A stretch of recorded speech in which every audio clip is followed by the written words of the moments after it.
आणि पहिलीच बातमी अर्थातच पुणे प्रकरणासंदर्भातली आहे। गर्भवती महिला मृत्यू प्रकरणी चौकशी समितीने दीनानाथ मंगेशकर रुग्णालयावर ठपका ठेवलाय। रुग्णाचा 5.5 तास रक्तस्राव सुरू होता तरी सुद्धा मंगेशकर रुग्णालयाकडून कोणतेही उपचार केले गेले नाहीत असं चौकशीत समोर आले।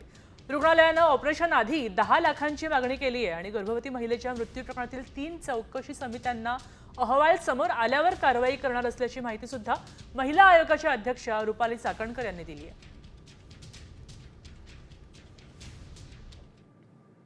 9:01 पेशंटची एंट्री हॉस्पिटलमध्ये दिसतीये। 2:30 वाजता पेशंट हॉस्पिटलमधून बाहेर पडलाय। तब्बल 5.5 तास पेशंट हॉस्पिटलमध्ये असताना पेशंटला खूप मोठ्या प्रमाणात रक्तस्राव होत असताना सुद्धा कोणतेही प्राथमिक उपचार हॉस्पिटलकडून झालेले नाही। डॉक्टरांनी पेशंटच्या नातेवाईकांना सांगितलं की हा रक्तस्राव होऊ नये म्हणून यासाठी तुमच्याकडेच काही औषधं असतील किंवा तुमच्या जवळचे जे काही टॅबलेट असतील ते घ्या आणि तुम्ही तुमच्या पद्धतीने पेशंटवरती उपचार करा। यामध्ये 5.5 तासामध्ये हॉस्पिटलने कुठेही पेशंटवर उपचार केले नाहीत, सहकार्य केले नाही। रुपालीताईंनी या अहवालातून एकूण 4 हॉस्पिटलवर ठपका असल्याचं म्हटलंय। पुढे जाऊया, पुढची बातमी आहे। दीनानाथ मंगेशकर रुग्णालयाने तब्बल 27 कोटींचा प्रॉपर्टी टॅक्स थकवलाय। पुणे पालिकेने प्रॉपर्टी टॅक्स बाबत 48 तासात कारवाई केली नाही तर आंदोलन करणार असा इशारा सुप्रिया सुळेंनी दिला होता।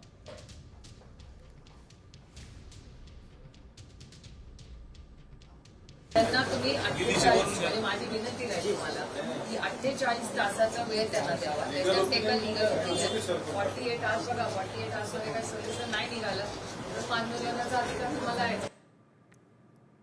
आता याच रुग्णालय प्रकरणी मंगेशकर रुग्णालय प्रकरणी भाजपमधला अंतर्गत वाद चव्हाट्यावर आले। खासदार मेधा कुलकर्णी यांनी शहराध्यक्ष धीरज घाटे यांना पत्र लिहून डॉक्टर घैसास यांच्या रुग्णालयात झालेल्या तोडफोडीबद्दल तीव्र नाराजी व्यक्त केली। तर आपल्याला कोणतंही पत्र मिळालं नाही, मेधा कुलकर्णी यांनी बैठकीत हा मुद्दा मांडायला हवा होता असं म्हणत भाजपचे पुणे शहराध्यक्ष धीरज घाटे यांनी नाराजी व्यक्त केली आहे। कोणतंही पत्र मला मिळालेलं नाहीये, माझ्यापर्यंत आलेलं नाहीये, ते मी वाचलेलं नाहीये। आज प्रसार माध्यमांच्याकडनं या विषयातली माहिती मला कळाली आणि सकाळपासून आपण अनेक माध्यमांचे प्रतिनिधी मला येऊन भेटले, वर्तमानपत्रातनं सुद्धा बातमी वाचण्यात आली, त्यावेळेस या विषयाची मला माहिती मिळाली। त्यामुळे असं कोणतं पत्र जे मला मिळालेलं नाही, जे मी वाचलेलं नाही, त्या विषयावरती मी आता काही बोलणं मला असं वाटतं की उचित राहणार नाही। पक्षाच्या पदाधिकाऱ्यांनी एकत्र बसून या विषयातलं आपलं काही मत असेल तर ते निश्चित त्या बैठकीमध्ये मांडलं पाहिजे। असं माध्यमांसमोर एखाद्या विषयावरती रिॲक्ट होणं आणि मग त्याची चर्चा होणं हे सोयीचं नाहीये। आर्थिक स्थितीचे दैनंदिन आयुष्यावर काय परिणाम होत आहेत ते आपण पाहतोय। पुढची बातमी याच आर्थिक विश्वाबद्दलची आहे। ज्याची भीती होती तेच आता घडतंय। शेअर बाजारात व्यवहार सुरू होताच सेन्सेक्स निफ्टी कोसळले। सेन्सेक्स उघडताच 3000 अंकांनी घसरला तर निफ्टी सुद्धा 1000 अंकांनी घसरले। प्री ओपन मार्केटमध्येच दोन्ही शेअर्समध्ये सुमारे 5% मोठ्या घसरणीसह व्यवहार होताना दिसले। यानंतर जेव्हा बाजार उघडला तेव्हा मुंबई शेअर बाजाराचा 30 शेअर्सचा सेन्सेक्स 3000 पेक्षा जास्त अंकांच्या घसरणीसह उघडला तर दुसरीकडे राष्ट्रीय शेअर बाजाराचा निफ्टी देखील 1000 पेक्षा जास्त अंकांच्या घसरणीसह व्यवहार करू लागले। त्यामुळे गुंतवणूकदारांच्या कमाईची राख रांगोळी झाली आहे आणि 19 लाख कोटी चक्क बुडाले आहेत।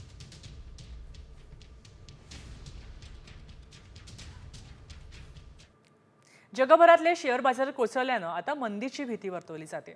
भारतीय आणि अमेरिकन बाजारात मंदीची शक्यता 60% वाढल्याचं अहवालात सांगण्यात आले। ट्रम्प यांनी जगभरातील शेअर बाजारांना हादरा दिलाय आणि म्हणूनच पुढचा मोठा धक्का मंदीचा दिसतोय। लोक त्यांच्या नोकऱ्या गमावू शकतात, कंपन्या आणि व्यवसाय बंद होऊ शकतात। शेअर बाजार घसरल्यामुळे नेमका काय परिणाम होऊ शकतो आपण ग्राफिक्सच्या माध्यमातून पाहूया। गुंतवणूकदारांचे लाखो कोटी स्वाहा होणार आहेत। अर्थव्यवस्था मंदीत जाण्याची भीती व्यक्त केली जाते। जगभरात महागाई वाढण्याची भीती आहे। कंपन्या दिवाळखोरीत जाण्याची भीती आहे। नोकऱ्या कमी होतील, पगारवाढ होणार नाही। तर आता गुंतवणूकदारांना अर्थतज्ञांनी काय सल्ला दिलाय तोही आपण ग्राफिक्सच्या माध्यमातून पाहूया। बाजाराची स्थिती स्पष्ट दिसल्याशिवाय गुंतवणूक करू नका. गुंतवणूकदारांनी संयम बाळगावा. आत्महत्येसारखं टोकाचं पाऊल उचलू नका. 1.5-2 वर्षानंतर बाजार पुन्हा उभारी घेण्याची शक्यता आहे.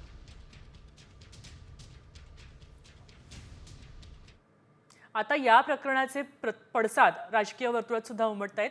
ठाकरे गटाचे खासदार संजय राऊतांनी पुन्हा एकदा मोदींवर निशाणा साधलाय. ट्रम्पला जाब विचारण्यासाठी अमेरिकेची जनता रस्त्यावर आली आहे. अमेरिकेमध्ये भारतीय जनतेच्या भावनांचा देखील स्फोट होईल. त्यामुळे मोदी 2025चा कार्यकाळ पूर्ण करू शकतील का यात शंका आहे, अशी टीका संजय राऊतांनी केली.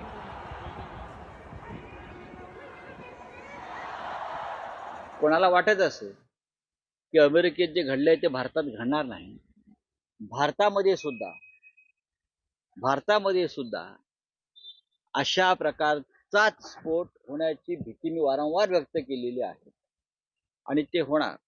हा देश विकला जातो म्हणून मी वारंवार म्हणतोय की नरेंद्र मोदी 2025चा काळ पूर्ण करतील का, मला शंका वाटते. मोदी कार्यकाळ पूर्ण करतील की नाही अशी शंका राऊतांना सतत सतावते हे आपल्याला दिसतंय. अर्थात पुढच्या सगळ्या बातम्यांचा आढावा आपण टॉप 30 मधून घेऊया. राज्यात उन्हाचा तडाखा वाढत आहे आणि उकाड्यामुळे नागरिक हैराण होत आहेत. अनेक जिल्ह्यातील तापमानाने 40 ओलांडली आहे. या वाढत्या उष्णतेमुळे राज्यात गेल्या महिन्याभरात 30 जणांना उष्माघाताचा झटका बसलाय.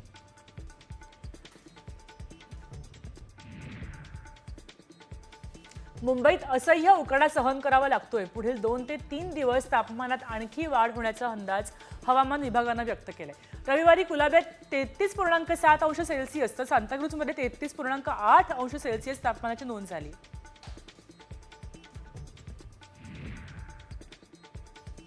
नाशिकमध्ये 10 वर्षात पहिल्यांदाच एप्रिलच्या सुरुवातीला तापमानाचा पारा 40शी पार गेलाय. सकाळनंतर दिवसभरात तापमानात 21.5 अंशांची वाढ झाली होती.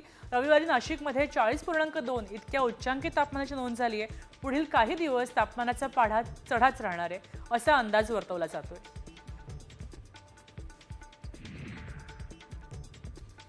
निसर्गाचा शॉवर इंडिकेटर म्हणून ओळखला जाणारा बहावा यंदा भरपूर फुललाय. पिवळ्या धमक फुलांनी बहरलेला बहावा रणरणत्या उन्हात प्रवाशांच्या मनाला आणि डोळ्याला आनंद देतोय. बहावा फुलल्यावर साधारण 45 दिवसांनी पाऊस पडतो असा समज आहे. त्यामुळे यंदा पाऊस लवकर पडेल असं जाणकार सांगतायत.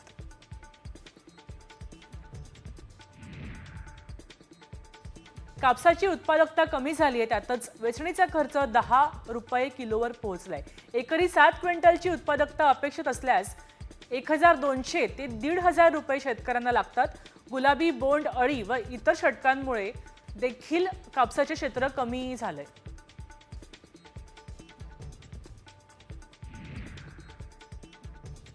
ठाण्यात उन्हाच्या झळा वाढल्यानं टँकरच्या फेऱ्या वाढल्यात. घोडबंदर परिसराला सर्वाधिक झळ पाहायला मिळते. ठाणं हे तलावांचं शहर असूनही पाणी टंचाई जाणवत असल्यानं प्रश्न निर्माण होतोय.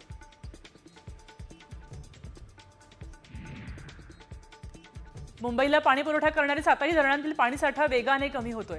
सध्या या धरणात मिळून 32% पाणीसाठा शिल्लक आहे. पाऊस पडेपर्यंत हे पाणी पुरणार नाही. त्यामुळे मुंबई महापालिका प्रशासनाने आधीच राज्य सरकारकडे राखीव साठ्याची मागणी केली आहे. पुण्याच्या काही भागात उद्या पाणी पुरवठा बंद राहणार आहे. खडकवासला ते वारजे जलकेंद्र आणि होळकर जलकेंद्राला जाणारी सांडपाण्याची पाईपलाईन फुटली. जलवाहिनी दुरुस्तीच्या कामासाठी उद्या पाणी पुरवठा बंद राहणार आहे.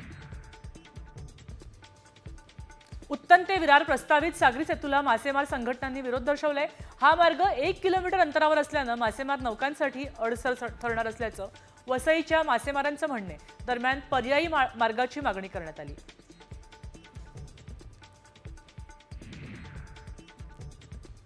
मुरबाडमध्ये फिरत्या पोलीस ठाण्याची सुविधा उपलब्ध करून देण्यात आली आहे. नागरिकांच्या समस्या निराकरणासाठी प्रशासनाने हा निर्णय घेतलाय. पोलीस सेवा लोकाभिमुख करण्यासाठी हे अभियान राबवण्यात येत आहे.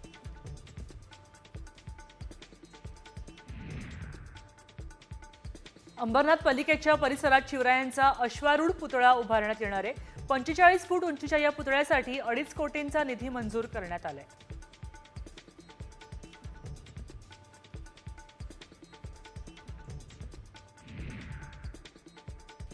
पंढरपुरात चंद्रभागा नदीपात्रात घाणीचं साम्राज्य पसरलंय, त्यामुळे भाविकांच्या आरोग्याचा प्रश्न निर्माण झालाय.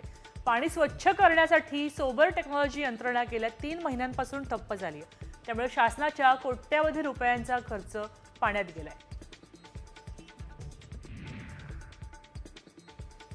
मुंबई शहर आणि उपनगरातील नाले गाळाने भरले आहेत, मात्र अजूनही नालेसफाईच्या कामाला वेग आलेला नाहीये. 31 मे पूर्वी काम पूर्ण करण्याचं महापालिकेसमोर आव्हान आहे. गेल्या वर्षी 249 कोटी रुपये खर्च केले होते, यात वाढ करण्यात आली असून सुमारे यंदा 395 कोटी खर्च केले जाणार आहेत.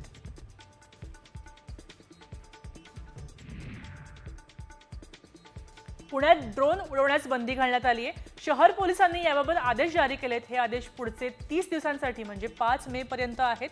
आदेशांचं उल्लंघन करणाऱ्या व्यक्तीवर कायदेशीर कारवाई केली जाणार आहे असं देखील सांगण्यात आलंय.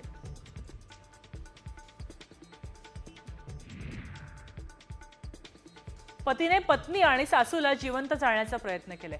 नाशिकच्या सिन्नर तालुक्यात सोनांबे गावची ही घटना आहे. मध्यरात्री घरात घुसून घरही पेटवून दिलंय. तर या घटनेत आरोपी पती केदार हंडोरे स्वतः सुद्धा जखमी झालाय.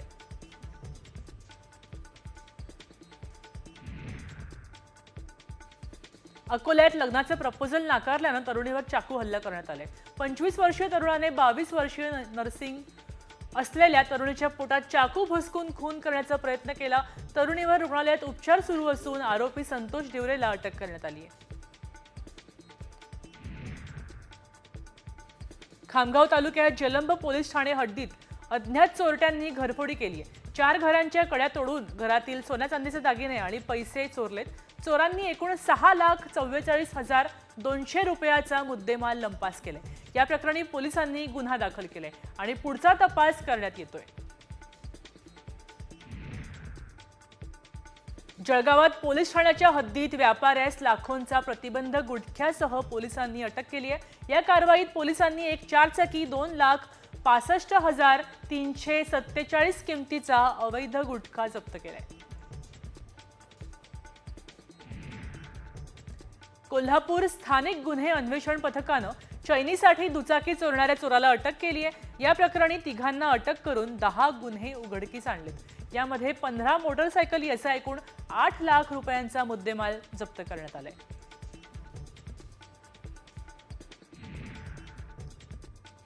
गेल्या वर्षात पुण्यात एकूण 862 आत्महत्या झाल्यात. एकूण दखल केलेल्या आत्महत्यांमध्ये सर्वाधिक 583 आत्महत्या पुरुषांच्या असल्याची माहिती पुणे पोलिसांच्या रेकॉर्डमधून समोर आली आहे. तर औद्योगिक वसाहत कामगार वस्तीमध्ये आत्महत्येचं प्रमाण अधिक असल्याचं दिसतंय.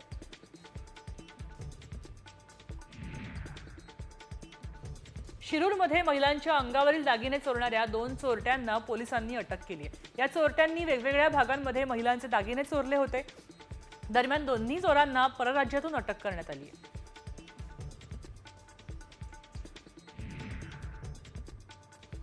डहाणू नगर परिषद हद्दीत सध्या भटक्या कुत्र्यांची संख्या वाढते. त्यामुळे नागरिकांमध्ये भीतीचं वातावरण निर्माण झालंय. अनेक कुत्रे रेबीजग्रस्त असल्याचा संशय व्यक्त होत असून वेळोवेळी चाचण्या घडवा असं म्हटलं जातंय.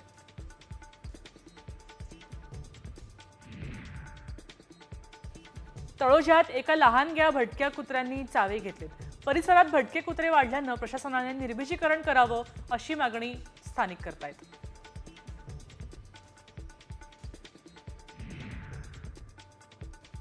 माणगाव शासकीय रुग्णालयाच्या हलगर्जीपणामुळे 14 वर्षीय मुलाचा उपचारादरम्यान मृत्यू झालाय.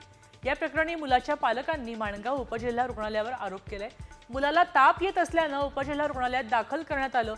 तिथे त्याचा मृत्यू झाल्याचा आरोप मुलाच्या पालकांनी केलाय. पुण्यात पानशेत धरणात पोहताना पुण्यातील तरुणाचा बुडून मृत्यू झालाय. तरुण मित्रांसोबत धरण परिसरात रविवारी फिरण्यास गेला असताना हा अपघात झाला. दोघे पोहत असताना या तरुणाचा बुडून मृत्यू झाल्याचं समोर आलंय.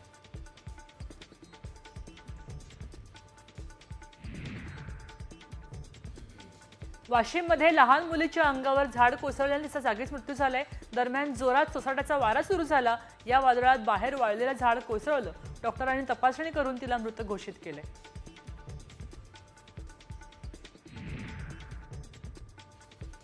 संभाजीनगरात भरधाव ट्रॅक्टरच्या धडकेत दुचाकीचा अपघात झालाय. या अपघातात दुचाकीवरील 3घांचा मृत्यू झाला तर एकाचा रुग्णालयात उपचारादरम्यान मृत्यू झाला.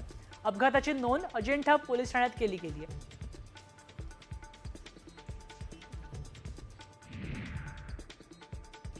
उल्हासनगरात इमारतीचा सज्जा शेजारील घरावर कोसळला. पत्रे तुटून हा सज्जा कोसळल्याची प्राथमिक माहिती मिळते. या अपघातात 2 मुली किरकोळ जखमी झाल्यात. अनेकदा तक्रार करून सुद्धा पालिकेने याकडे दुर्लक्ष केल्याचं कळतंय. अंबरनाथमध्ये माजी नगरसेवकाच्या ऑफिसवर हल्ला करणाऱ्या हल्लेखोरांना पोलिसांनी अटक केली आहे.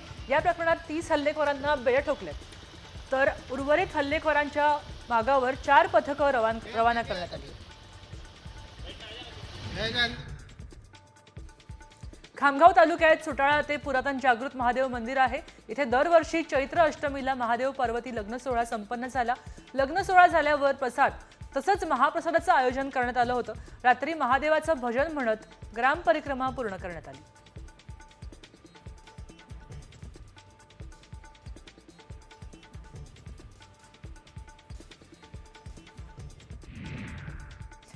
आता एक मोठी बातमी आहे. चंद्रपुरातच स्थापना दिनीच भाजपमधली गटबाजी चव्हाट्यावर आली. भाजप नेते सुधीर मुनगंटीवार आणि चंद्रपूरचे आमदार किशोर जेरगोरवारांनी 2 वेगवेगळे कार्यक्रम आयोजित केले होते. यावरूनच देवेंद्र फडणवीसांच्या काकी शोभाताईंनी सुधीर मुनगंटीवारांना कानपिचक्या दिले. भाजपची काँग्रेस होऊ शकते, तसं होऊ देऊ नका, असं शोभाताई म्हणाले. या ठिकाणी एवढा मोठा मेळावा आहे, का मोठ्या मनाने समोर येत नाही, का दुसरा मेळावा घेता? ह्याच्यामध्ये लोकांच्या मनामध्ये काय निर्माण होतं? अरे ह्याचा जिल्हा हा चंद्रपूरचा आमदार आहे. चंद्रपूरमध्ये कार्यक्रम घेणं त्याचं काम आहे. सगळ्यांनी मोठेपणा देऊन त्याच्या कार्यक्रमाला हजर राहणं गरजेचं होतं, हे मी ओपनली सांगते. पण इथे जर आपली भांडणं झाली तर आपली काँग्रेस झाली असं म्हणणार नाही. म्हणून आपल्याला आपली काँग्रेस होऊ द्यायची नाहीये. यापुढे घेऊया टॉप 50च्या माध्यमातून वेगवान बातम्यांचा आढावा. प्रशांत कोरटकरच्या जामीन अर्जावर आज जिल्हा सत्र न्यायालयात सुनावणी होणार आहे. त्यामुळे कोरटकरला बेल मिळणार की जेलमधील मुक्काम वाढणार, याकडे लक्ष लागलंय.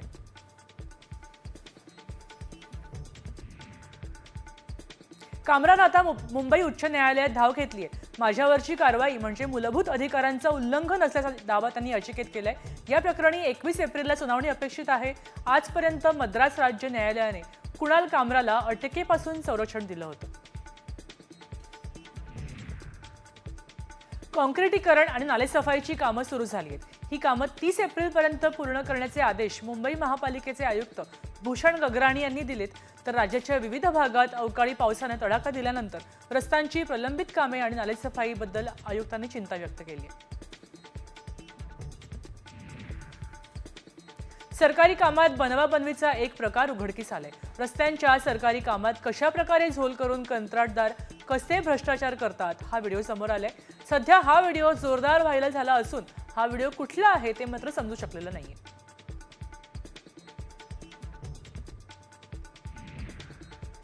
...2008च्या मालेगाव बॉम्बस्फोट खटल्याची सुनावणी करणारे विशेष NIA न्यायालयाचे न्यायाधीश A.K. लाहोटी यांची नाशिकला बदली करण्यात आली आहे. या प्रकरणाची सुनावणी अंतिम टप्प्यात असताना जजची बदली झाली आहे आणि म्हणूनच लाहोटी यांना कायम ठेवण्याची मागणी पीडित कुटुंबियांकडून केली जाते. मुंबईची ओळख आणि पर्यटकांची पहिली पसंती असलेलं मरीन ड्राईव्ह लवकरच उंच होणार आहे. पावसाळ्यात भरतीच्या वेळी उसळणाऱ्या लाटा आणि त्यामुळे साचणाऱ्या पाण्यानं होणारी गैरसोय लक्षात घेता हा निर्णय घेण्यात गेलाय. पालिकेकडून ई-निविदा सुद्धा यासाठी अर्ज करून मागवण्यात आले.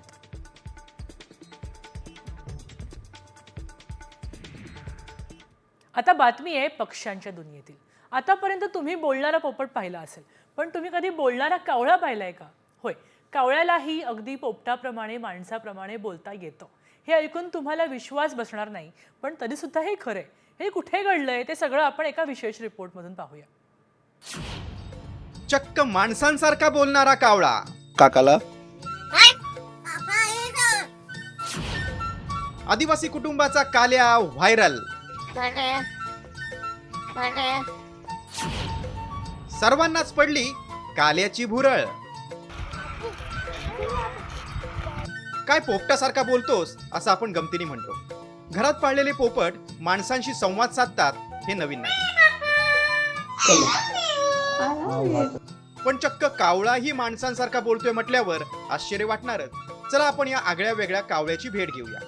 हे आहे गारगाव, पालघर जिल्ह्यातील वाडा तालुक्यातील गाव. इथल्या एका फार्म हाऊस मध्ये राहणारे मंगळ्या मुकुंडेंचं कुटुंब सध्या चर्चेत आलंय. कोणाला फार माहिती नसलेल्या या परिसराकडे आता अनेकांची पावलं वळत आहेत. त्याला निमित्त ठरलाय हा कावळा. सर्वसामान्य कावळांसारखाच दिसणारा हा कावळा चक्क माणसांसारखा बोलत असल्यानं जास्त भाव खाऊन जातोय. बोलशील तर देईन पाहिजे काय?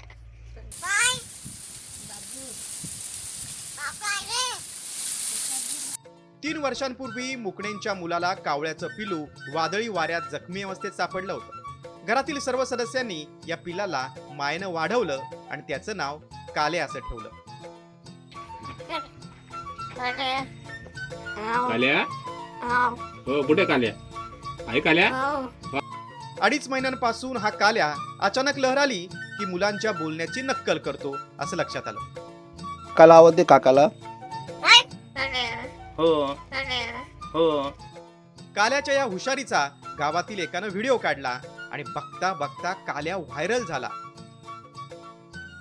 आणि कधीही न मिळणारं प्रेम आणि कौतुक कावळ्याच्याही वाट्याला आलंय. तो बोलायला आताच लागला, 2.5 महिने झालेत. बोलायचा ते आम्हाला पण नव्हता माहित. त्या पोरीनेच आमचा आवाज घेतला.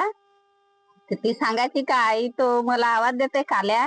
आम्ही तिला सांगायचो का नसल हा आवाज देत, आम्हाला खोटा वाटायचा ना. मागून परत त्याने आवाज दिला तिला, तर हा मग आम्हाला माहित झाला काही आवाज देतोय. मग ते पोऱ्याला आमचे बाबू आहे ना त्याला मग आवाज द्यायला लागला ना. आता आम्ही काय विचारता का मग तो सांगता आम्हाला का हो नाही. काका, काल्या, काय, बाबू, सरगम, हो, नाही, आई असे अनेक शब्द तो बोलतो. खोकला झाल्यासारखा तो खोकून देखील दाखवतो. मायेनं जीव लावला की पक्षी देखील माणसाशी एकरूप होतात याचं हे जिवंत उदाहरण आहे. 3 वर्षांपासून तो इथेच खातो, बाजूच्या झाडावर रात्री राहतो. मात्र आपल्या बांधवांसोबत त्यांच्या जगात जाण्याचं नाव घेत नाही, कारण काल्याला मुकणे कुटुंबाच्या मायेची ऊब मिळाली आहे. आता पक्षी तज्ञांनीही काल्याच्या वैशिष्ट्याचा अभ्यास करून या प्रकारावर आणखी प्रकाश टाकण्याची गरज आहे.